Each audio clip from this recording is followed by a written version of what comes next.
It's Mark and Pete. Hello, and welcome to the show. More colourful conversations with Mark and Pete. This is the show dedicated to religion, politics, and business. Today, we will debate Thou Shalt Not Kill.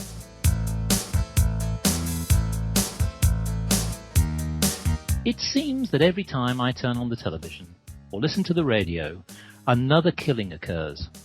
Whether that's in a war zone, whether that's on the high street, or whether that is something that we see in the home, ironically. And yet, why is this? Why are we seeing more and more killings pouring out of our society? Is this a trend? Are we actually seeing more of this? Or is this just simply a media frenzy where people are actually reporting more and more on killing fields? So with me today is clergyman Pete. So Pete, I'd ask you a simple question. Thou shalt not kill, but is this a growing trend? Well, it does seem to be real. I mean, if you look back at reports over the years, we can see it just seems like an increased frequency of large-scale killing. I mean, yes, you could say that there's a greater reporting of salacious gossip and killing because of the growth of the internet. There's more and more need to get more and more content because there's so many news websites. But we're talking about large-scale events, that would have been reported anyway on newspapers and the existing media. So I don't think that argument holds water, that they've just been reported more. What I can see is that we're having a trend towards more violence on a large scale. I guess you could say that killing sprees and genocide are the fashion of the time. Yes. It's extraordinary, though, isn't it? That it seems to be that the way that the media are portraying it, that this is a religious issue. But is it? I mean, for example, is it fueled more around politics? We're seeing things from killing fields, whether that's the incident recently in Tunisia where tourists innocently going out to a beautiful part of the world suddenly finding themselves in this atrocious situation where people are either severely injured or, of course, losing their lives. Right the way through to other parts of the world, where in Charleston, South Carolina, 9 people died just simply from going to a house of worship. And yet we've also seen that killings have occurred even on the streets of London. Lee Rigby being a classic example where he was hacked down by a fanatic and lost his life. And so really at all different levels we're seeing these atrocities occur. But it's not just about religion, is it? No, it's not just about religion, no, but we can see just from the examples that you gave, which, covered the whole range of different types of atrocity we've seen, large-scale ones, an individual, in the case of Lee Rigby, but in a very high-profile case, because it was reported widely on the media, because it was on a public high street, and, very unusual, and would have been reported anyway, as I pointed out before. It's not something that's just been highlighted. It was a terrible case, not just something that happens to be reported more of because of the growth in the alternative media. Now that example, well, we could say there was a religious element to that, but also political, because he was a soldier, so it was a case of trying to make a statement against the use of British military in certain countries in the world. Now, the other examples you go, let's take the example of the killings in a church. Now, those killings to which you were referring were done avowedly by the perpetrator to try and incite racial hatred. So that was, again, a political move, not a religious move. It was done in a church, but it wasn't done for religious reasons. It was done for political reasons, admittedly rather distorted and hideous political reasons, but political reasons nonetheless. So I think if we go through all of the incidents we've seen, often there is a religious element, always there seems to be a political element. Yes.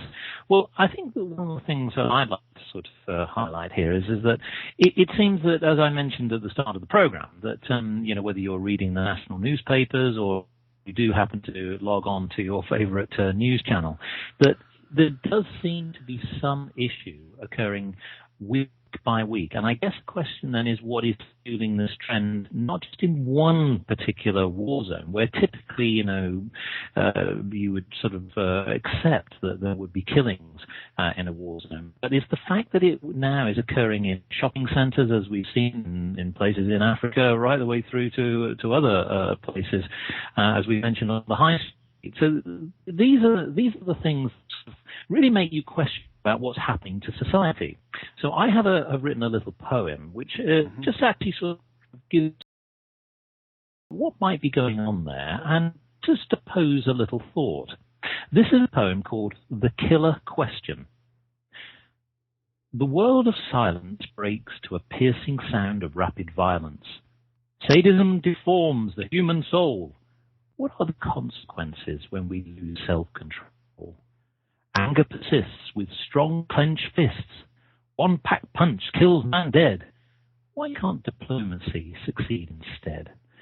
A wielded knife cuts down a life. Deepest sympathies to the innocent of an unspeakable act. Yet how many more victims will continue to be attacked? One squeezed trigger and the issue gets bigger. Hundreds mourn, many in mindless mass shooting. With gun crime increasing, why is respect for life swiftly diluting? A release canister of chemical gases quickly suffocates en masse. High concentrations of chemicals kill the lungs. How can mankind speak of genocide with such poisoned tongues? When values are vile, watch evil smile. Terrorists' torment grows like an incurable cancer. So the big question, God, what is the answer?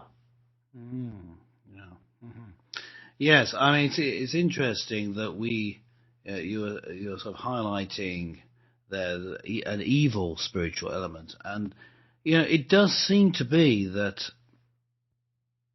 if you have an increase in violence, fatal violent acts, in all different spheres, there's always seems to be a political element.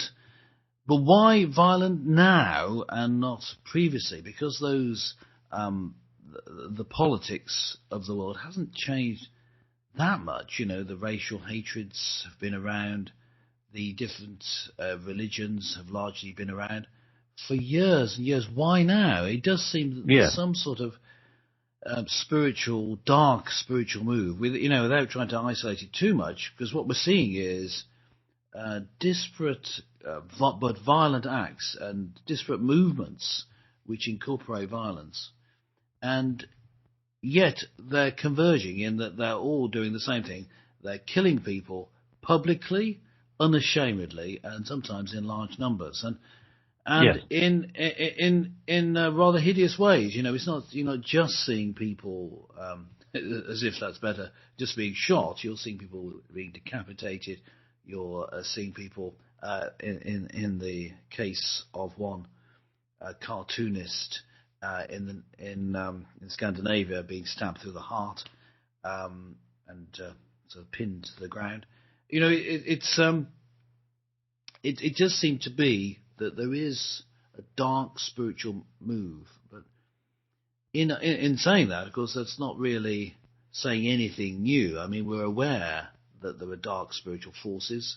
The Bible talks about the devil being our opponent in trying to work for good. So I guess we're just seeing that, but seeing it acted out on the world stage. We're seeing this dark spiritual force being manifest. Well, the question really here is that, again, what is the answer? I mean, so again, the pastiche of all these, huge headlines that one sees pouring out, of course, across the media, as I sort of referenced.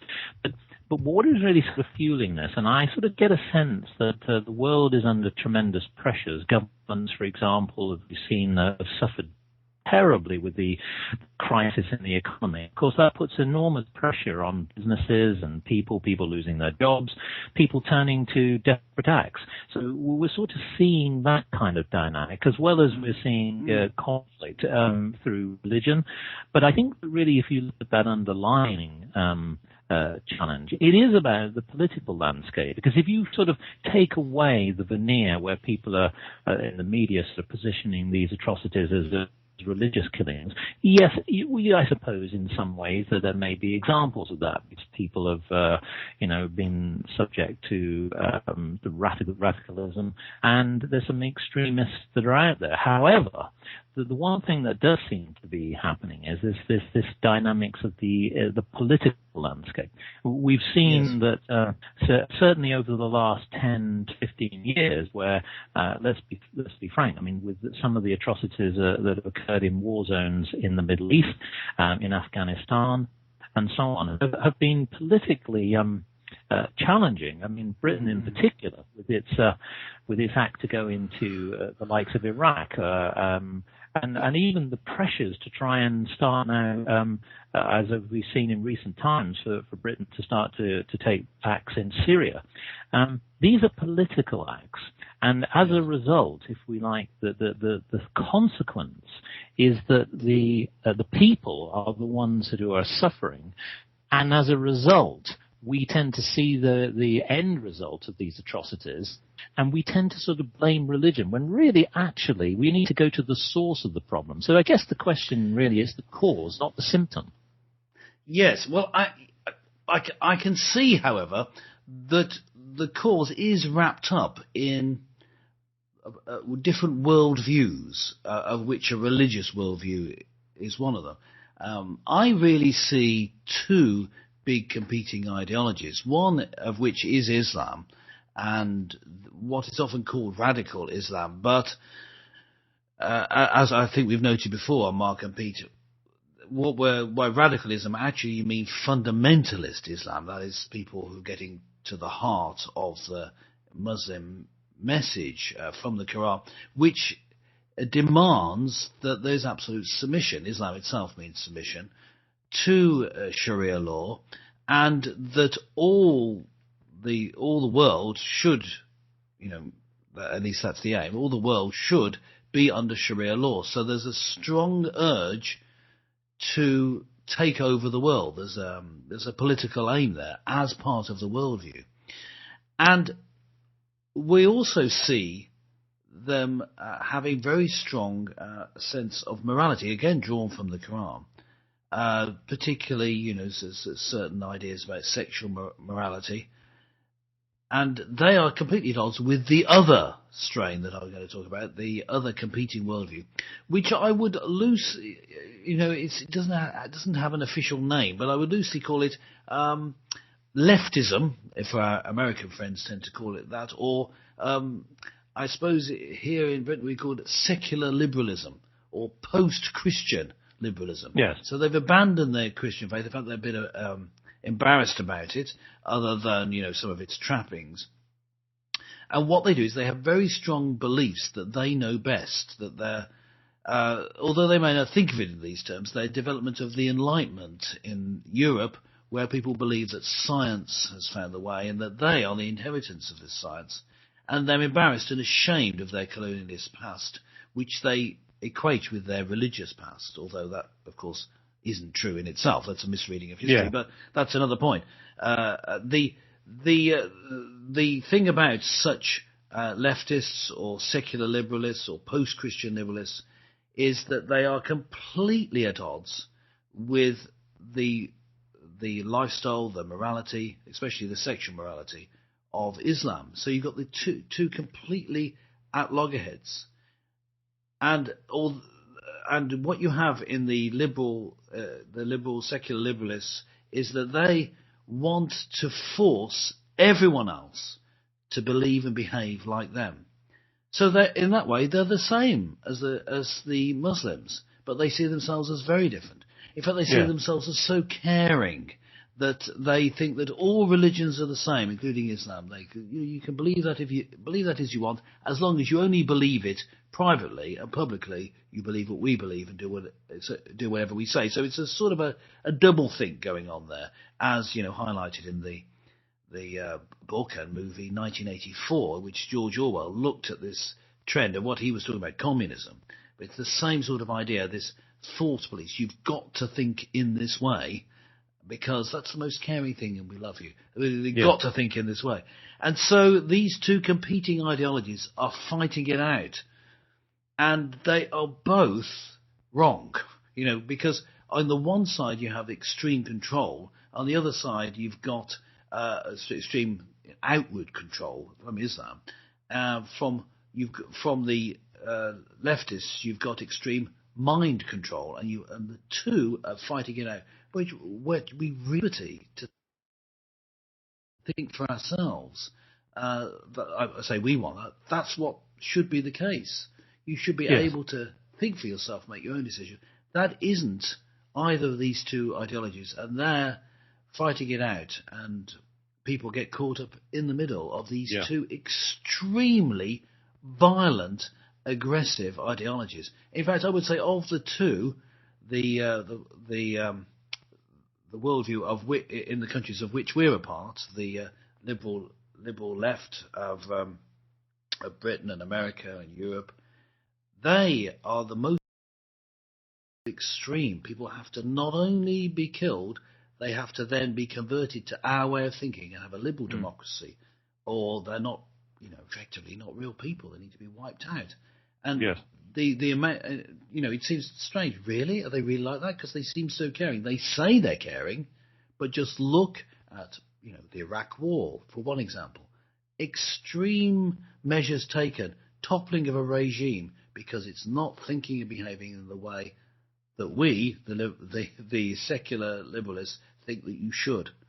And I don't see it getting any better. I think that they're getting more and more hardline.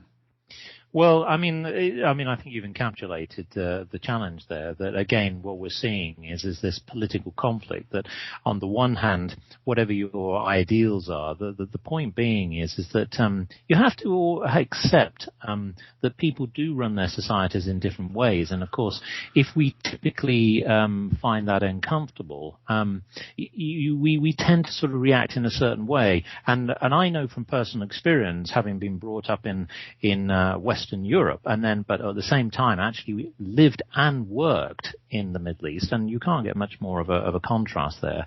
I can safely say that if you first encounter that cultural shock, there is the instinct reaction to say, this is wrong, this is not how we do it, this is not how you should do it. And then suddenly you have to step back and say, wait a minute, let's go in with open mind. Maybe actually you could learn something. And from my experience, really the challenge is that I've mentioned this before on previous shows, it's that lack of understanding and lack of communication.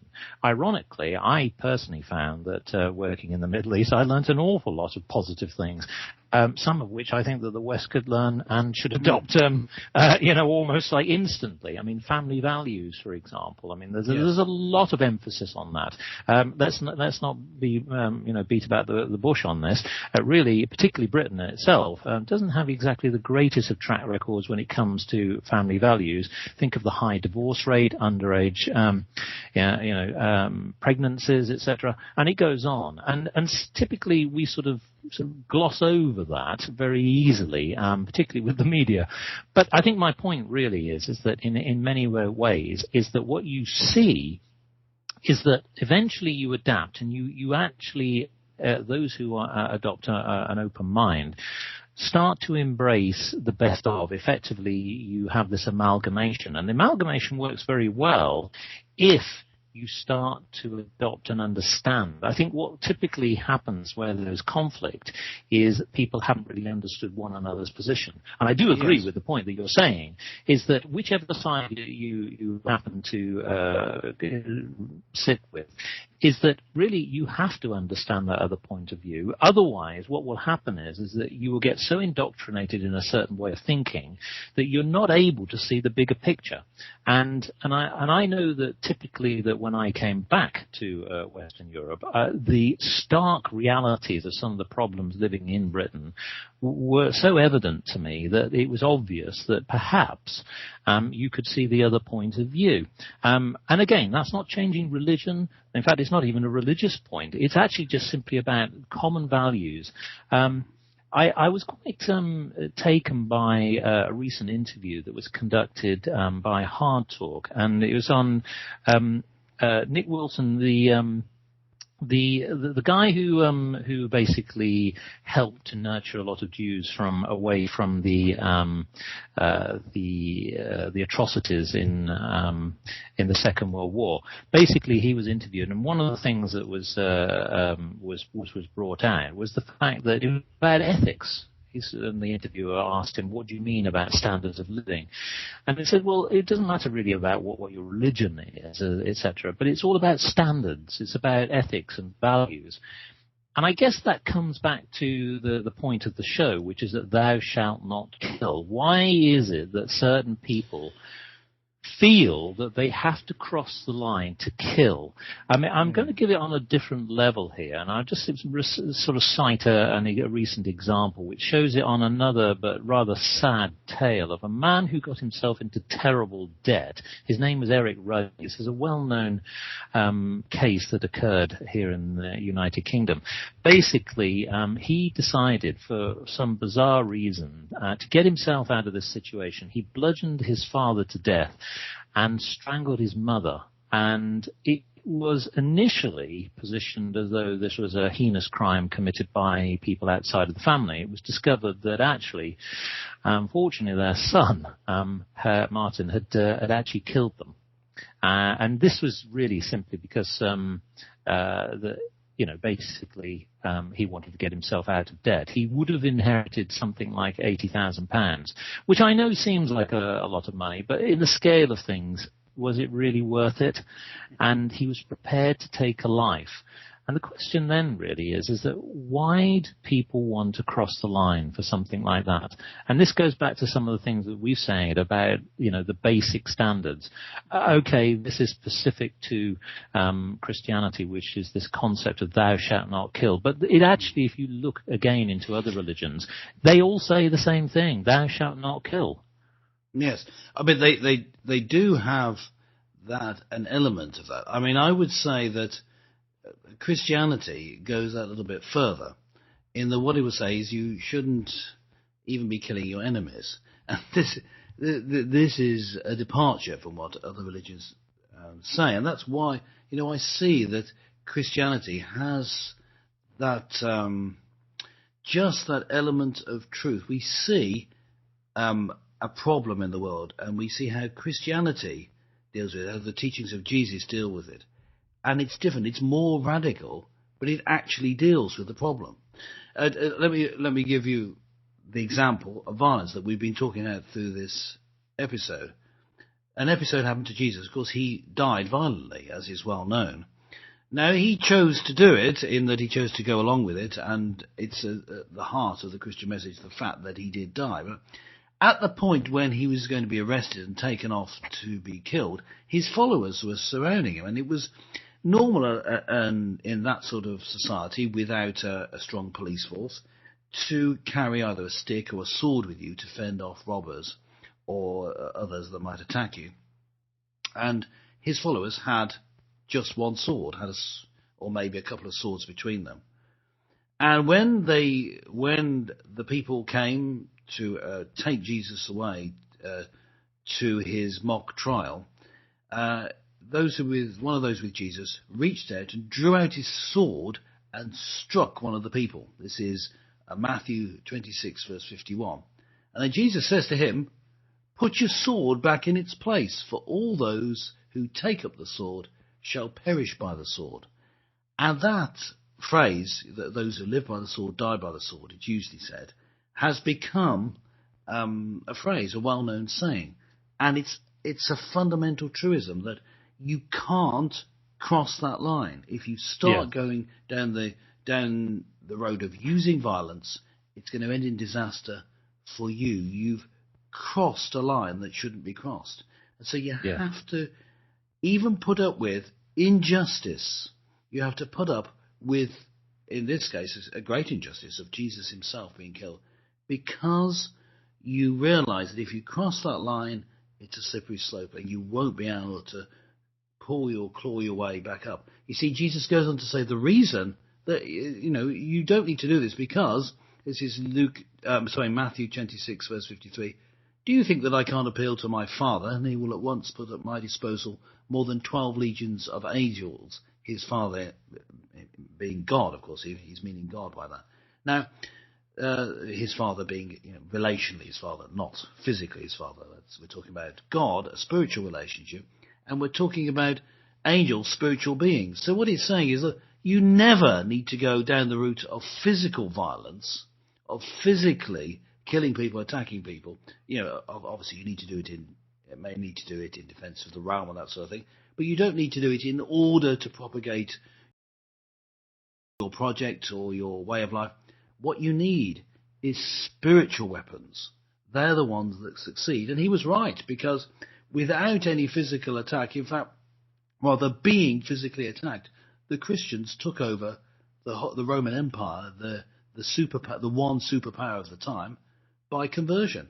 By people changing, by spiritually people changing, and personally, and then the whole of society changing to become a Christian empire. And that's the way forward. I think that's a key thing. Yes, all religions do have these things about not killing, and that's good. I believe there is good in all the religions that I'm aware of. But there's this fundamental and crucial thing that Jesus teaches. Don't cross that line. Use spiritual, moral weapons. Use persuasion. And in that way, in doing that, you're going to win through in the end. And you're not going to go down that slippery slope where violence comes back to get you and takes away all the advances that you've made.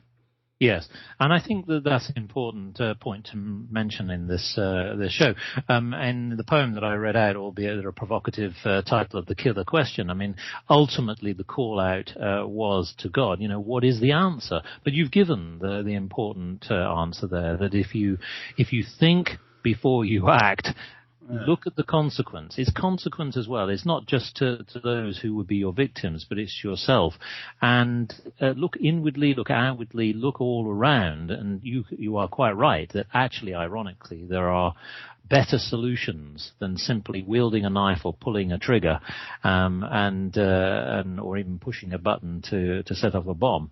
These are the sort of things that we're seeing day to day. But I guess what would be your conclusion to anyone out there now who would be perhaps even contemplating some kind of atrocity? I mean, what would be the killer answer from your point of view? Well, you see, I would take the phrase, the ends justify the means, and say, no, that's not true. The ends don't justify the means, in that, if you want to get to a certain place by using violence, it's not justified by the fact that the end that you're looking at is good, or the aim that you're looking at is good. But more than that, if you use the wrong means, the end will be obliterated. And so you think you've achieved something, but you haven't. It's using violence is like effectively cutting off a great piece of wood from a tree and then realizing you're sitting on the branch. That's what happens when you turn to violence. Think again. Yes. Yeah, no, very good words. Okay, listener, so, we've come to the end of the show. We welcome your input. What do you think on the subject of thou shalt not kill? Why not drop us a line? Log on to www.markandpete.com and fill out the contact form and let us know your opinions on this important subject. Join us again next time for more colourful conversations with Mark and Pete.